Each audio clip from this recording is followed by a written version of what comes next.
नमस्कार दोस्तों, मुझसे जुड़ने के लिए आप सबका तहे दिल से शुक्रिया और मैं अगले 8-10 मिनट आपसे जुड़े रहने की कोशिश करूंगा। मैं हूं आपका दोस्त विजय विद्रोही। तो कुल मिलाकर आज का वीडियो है मनीष सिसोदिया की गिरफ्तारी कर।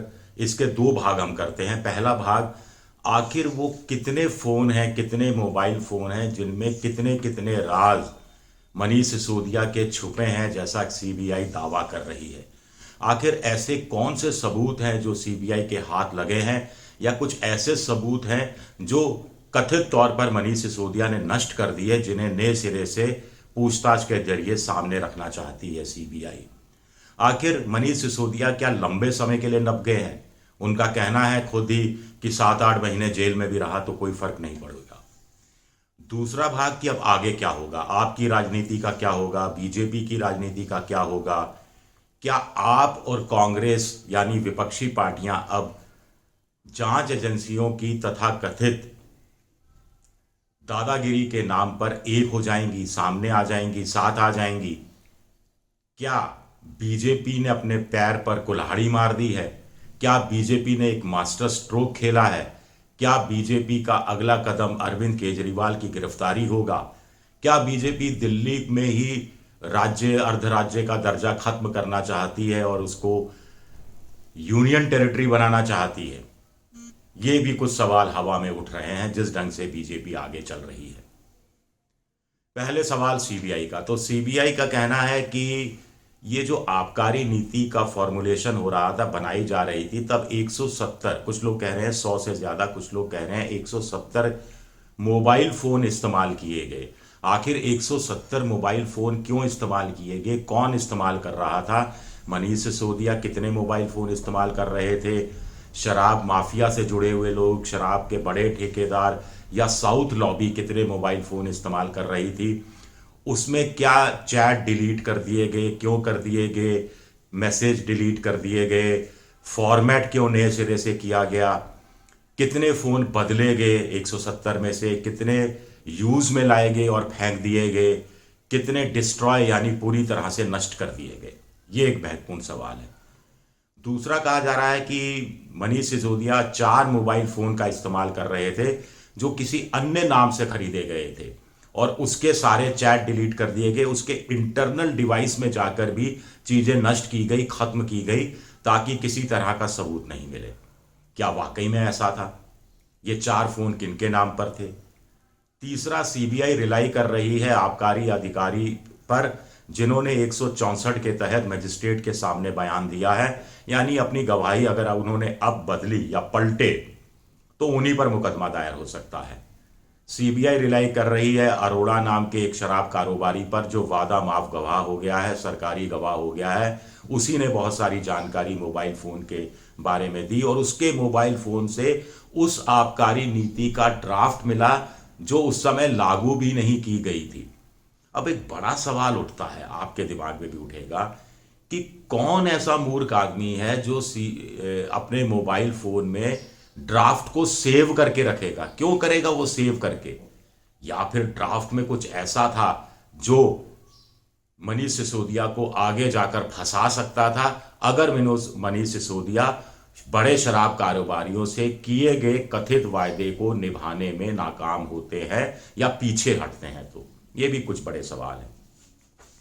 एक सवाल उठ रहा है कि जब सीबीआई कह रही है सबूत नष्ट कर दिए गए, तो फिर मुकदमा किस पर चलेगा? जब सबूत नष्ट हो गए तो सबूत रिवाइव कैसे होंगे? सीबीआई कह रही है जो फाइलें थी जिसमें एलजी से बिना अप्रूवल के ही चीज़ें जोड़ी गई, लेकिन ये नहीं पता लग रहा कि किसके कहने पर जोड़ी गई, नोटिंग किसके आधार पर हुई, किसने क्या फैसला लिया, उसकी नोटिंग, पूरी मिनट्स ऑफ द मीटिंग, ये सब नहीं है फाइलों में। तो वो फाइलें क्या जिंदा हैं? वो फाइलें भी क्या नष्ट कर दी गई हैं? या वो फाइलें का हवा इसीलिए खड़ा किया जा रहा है ताकि सीबीआई मनीष सिसोदिया के खिलाफ एक पुख्ता केस बना सके, जो हो सकता है अदालत में आगे नहीं चल पाए, क्योंकि अदालत तो सबूतों के आधार पर फैसला करती है और जब सबूत नहीं होंगे तो मामला कैसे आगे बढ़ेगा?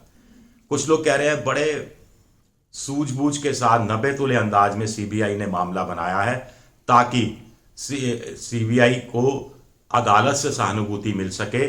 और मोटे तौर पर विजय नायर को भी जमानत नहीं मिल रही, क्योंकि मुख्य आरोप यह है कि वो बाहर निकला तो सबूत नष्ट कर सकता है। और मनीष सिसोदिया पर तो पहले से आरोप लग रहे हैं कि उसने बहुत सारे सबूत मनीष सिसोदिया ने नष्ट कर दिए हैं। तो अगर वो जमानत पर छूटा तो बाकी सबूत भी नष्ट मनीष सिसोदिया जी कर देंगे, ऐसा मोटे तौर पर कहा जा रहा है। तो अब कहानी यह है कि आगे मामला किस रूप में जाएगा। कुछ लोग कह रहे हैं कि कांग्रेस के बड़े नेता इस मामले में चुप हैं, कांग्रेस के बड़े नेता जानबूझकर इस मामले में चुप हैं, क्योंकि उन्हें लगता है कि मनीष सिसोदिया के बहाने अरविंद केजरीवाल पर जो जांच एजेंसियों का संकट फूटा है, उससे अरविंद केजरीवाल भी समझ जाएंगे कि बीजेपी से अकेले लड़ा नहीं जा सकता, कांग्रेस से हाथ मिलाने में ही भलाई है, और वो कांग्रेस की तरफ ड्रिफ्ट कर सकते हैं। कुछ लोग कह रहे हैं कि इसका उल्टा भी हो सकता है, अरविंद केजरीवाल में राष्ट्रीय महत्वाकांक्षाएं नए सिरे से जागे, उन्हें लगे मनीष सिसोदिया की कुर्बानी दी जा सकती है और उस कुर्बानी के आधार पर देश में अपना नेटवर्क और तेजी से तैयार किया जा सकता है, विक्टिम कार्ड खेला जा सकता है और बीजेपी को चुनौती दी जा सकती है, खासतौर से उन राज्यों में जहां बीजेपी और कांग्रेस के बीच में सीधी लड़ाई है और जहां आम आदमी पार्टी अपनी संभावनाएं अभी से तलाशने में लगी हुई है। मैं बात कर रहा हूं राजस्थान का, मध्य प्रदेश का, छत्तीसगढ़ जैसे राज्यों का, जहां इस साल के अंत में विधानसभा चुनाव होने हैं। बीजेपी को लगता है आक्रामक अंदाज में आम आदमी पार्टी लड़ेगी, उसे सहानुभूति का वोट मिलेगा, तो ये सारा का सारा वो वोट होगा जो कांग्रेस के हिस्से का वोट होगा, यानी बीजेपी विरोधी वोट बटेगा और बीजेपी को स्वाभाविक रूप से इसका फायदा होगा, जैसा कि गुजरात चुनाव में भी उसे हुआ था। क्या ये सोच है? आम आदमी पार्टी का कहना है कि साहब अब कम से कम उन पर यह आरोप लगना तो बंद हो गया कि वो बीजेपी की बी टीम है। अगर बीजेपी की बी टीम होते तो क्या मनीष सिसोदिया के खिलाफ इस तरह की कार्रवाई बीजेपी के कहने पर जांच एजेंसियां कर रही होती? बिल्कुल नहीं कर रही होती। तो ये भी कहानी एक तरह से सामने आ रही है। तो कई पेच हैं जो फंसे हुए हैं। मोटे तौर पर देखना होगा कि मनीष सिसोदिया कितने समय के लिए जेल में रहते हैं और जितने समय में जेल में रहते हैं उसका पॉलिटिकल फ़ायदा बीजेपी के खिलाफ माहौल बनाने में आम आदमी पार्टी किस तरह उठा पाती है और कांग्रेस की इसमें क्या भूमिका रहती है। क्या वो कांग्रेस की तरफ ड्रिफ्ट करेंगे या नहीं करेंगे? विपक्ष की एकता और मजबूत हो सकने की संभावनाएं इससे जगती हैं, कुछ लोग कह रहे हैं। कुछ लोग कह रहे हैं कि अभी ये खामख्याली होगा, दूर की कौड़ी है, अभी इस पर सोचना। चलिए आगे जैसे जैसे इसमें कुछ और होगा मैं आपको बताता रहूँगा। मेरा वीडियो देखने के लिए शुक्रिया। अच्छा लगे तो सब्सक्राइब कीजिए, लाइक कीजिए, शेयर कीजिए और घंटी जैसी आकृति बेल आइकन दबा दीजिए। @विद्रोही7 मेरा ट्विटर हैंडल है और फेसबुक पर भी मेरा पेज है विजय विद्रोही पेज, जहां आप मुझे फॉलो कर सकते हैं। अंत में एक सवाल, मनीष सिसोदिया की गिरफ्तारी से बीजेपी को फायदा होगा या नुकसान? मनीष सिसोदिया की गिरफ्तारी से आम आदमी पार्टी को फायदा होगा या नुकसान? मनीष सिसोदिया की गिरफ्तारी के बाद क्या अब अरविंद केजरीवाल का नंबर है? हाँ, चलते जाते एक बड़ा दिलचस्प, बहुत दिलचस्प, संबित पात्रा बीजेपी के प्रवक्ता हैं, राष्ट्रीय प्रवक्ता हैं। उन्होंने कहा कि आबकारी कांड पर आम आदमी पार्टी के नेता चुप हैं, कुछ बोल नहीं रहे हैं, इसका मतलब है वो कुछ छुपा रहे हैं।